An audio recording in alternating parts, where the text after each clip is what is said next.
Actually आया हूँ मालेगांव से। शेख इब्राहिम पप्पू भाई के नाम से मुझे मालेगांव शहर में पहचानते हैं। मैं महाराष्ट्र अल्पसंख्यक का उपाध्यक्ष भी हूँ और हज कमेटी का मेंबर भी हूँ। आज मुझे 6 साल हो गया। मालेगांव के इतिहास में हमेशा जब मुस्लिम लोगों की सत्ता रही, मुस्लिम आमदार रहा, मुस्लिम नगर सेवक रहा, लेकिन 70 साल के अंदर कभी भी मालेगांव शहर से रुकन हज कमेटी किसी को नहीं मिला।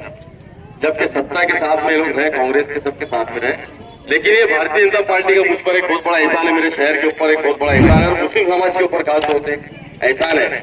उन्होंने मुझे भारतीय जनता पार्टी ने महाराष्ट्र राज्य समिति का सदस्य बनाया है। अरे हम समझ सकते हैं मुस्लिम समाज में ये कितना बड़ा पद है।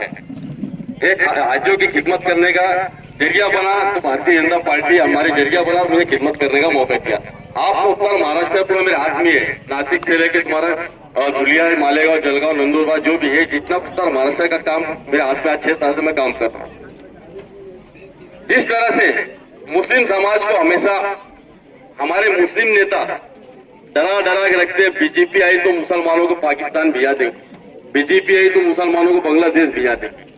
लेकिन मेरी माँ, बहने, भाई, नौजवान बुजुर्ग जितने यहाँ बैठे हैं, मैं आपसे पूछना चाहता हूँ, आपका एक पड़ोसी पाकिस्तान गया क्या? बताओ, कोई गया है क्या? तो ये लोगों ने डरा डरा के भारतीय जनता पार्टी फिरका परस्त है, मुसलमानों की दुश्मन है। लेकिन भारतीय जनता पार्टी के मैं बहुत करीब, आज मुझे 10 साल हो गया भारतीय जनता पार्टी में। ना ही मेरे जिंदगी में मैंने सोचा था कि मैं भारतीय जनता पार्टी का कार्यकर्ता बनूंगा, लेकिन जब भारतीय जनता पार्टी का मैं एक इसका जो था भंडार, सबका साथ सबका विकास, माननीय प्रधानमंत्री नरेंद्र मोदी जी का, तो मुझे लगा यार क्यों ना ये देखना चाहिए क्या मामला है। तो मैं खुद से मुंबई गया प्रदेश कार्यालय में, जब वहां पे देखा उन लोगों का काम करने का सिस्टम, तो मुझे बहुत अच्छा लगा। तो यहाँ जब देखा कि भारतीय जनता पार्टी भेदभाव करने वाली पार्टी में है, ये सबका साथ सबका विकास जो उन्होंने नारा दिया उसके ऊपर वो कायम है। अगर भारतीय जनता पार्टी मुसलमानों की दुश्मन होती या अल्पसंख्यक समाज की दुश्मन होती तो मुझे लगता है इतनी स्कीम और योजना है कि मुसलमान को ऐसा अलग करके देते कि मुसलमान इसको मत हो। ऐसे किसी के साथ हुआ? हमारी लाडली बहनें बैठी है, बड़ी आस लगाया गया उनके भी 2100 होने वाला था, उनका भी 2100 होने वाला है। तो ये अभी आप ये देखो समाज के अंदर जो बुराई फैलती थी, गरीब जो अल्पसंख्यक लोग, गरीब तबका है, मीडियम तबका है, मिडिल क्लास के लोग ज्यादा। मालेगांव शहर की मैं बात बताता हूँ, जो मंगने वाले आते थे बुरखे लगा के, ठीक है, इसके अंदर कोई भी बुरखा पहन के आ सकता है, ऐसा कुछ नहीं है। लेकिन जब से लाडली बहना योजना आई, आज मुझे लगता है 1500 रुपए अगर उनके अकाउंट में आ रहा है तो कहीं नहीं कि उनका एक गरीब लोगों का घर मिल जा रहा है 1500 रुपए में।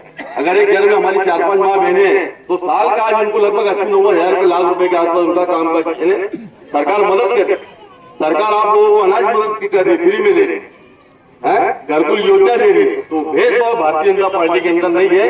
ये आप किसी के बहकावे में ना आते हुए भारतीय जनता पार्टी के आज जैसे उम्मीदवार बोले मुसलमानों को टिकट भी देती, अरे भाई 70 टिकट उम्मीदवार मालेगांव शहर में हमने भारतीय जनता पार्टी के सिंबल पे लड़े।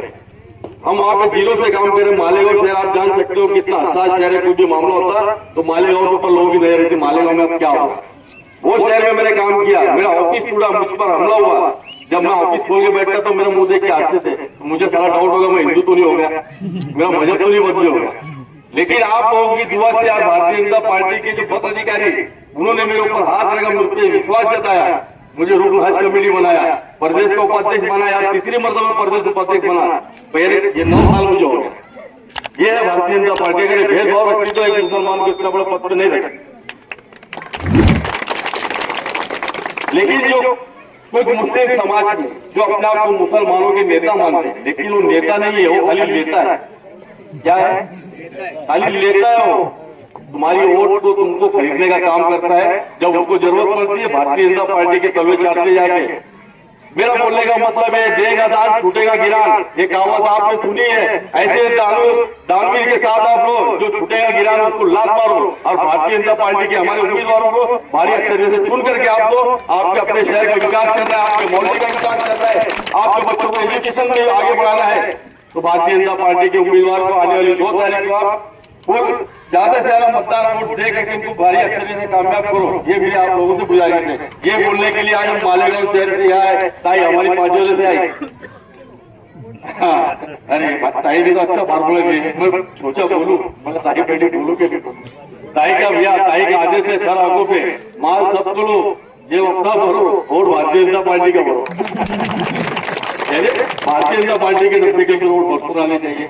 अब बोलेंगे अभी बीजेपी वाले तो मशीन सेट कर लेते, चुन के आए थे, लेकिन आज आप देखो भाई पूरे महाराष्ट्र के अंदर की पोजीशन है, हमको बोलना नहीं पड़ रहा है, जो विरोधक है वो खुद ही फॉर्म निकाल ले रहे। ये आप लो डोनेशन में क्या हुआ, जय कुमार रावत साहब के सामने अरे राजा आदमी, उनके सामने पूरे के पूरे हमारी 26 सीट पूरी बिल विरोध मुकाबला भी नहीं हुआ, मुकाबले के लायक के भी नहीं लोग बच्चे भाग के लिए 26 के 26। अब उसके अंदर ये तो नहीं होगा खाली हिंदू उम्मीदवार, हमारी 3 बहनें भी इसके अंदर चुन करके आई और हमारी ये बहन भी चुन के आएगी, इसकी हमको गारंटी है आप लोग की मेहनत दिख रही है।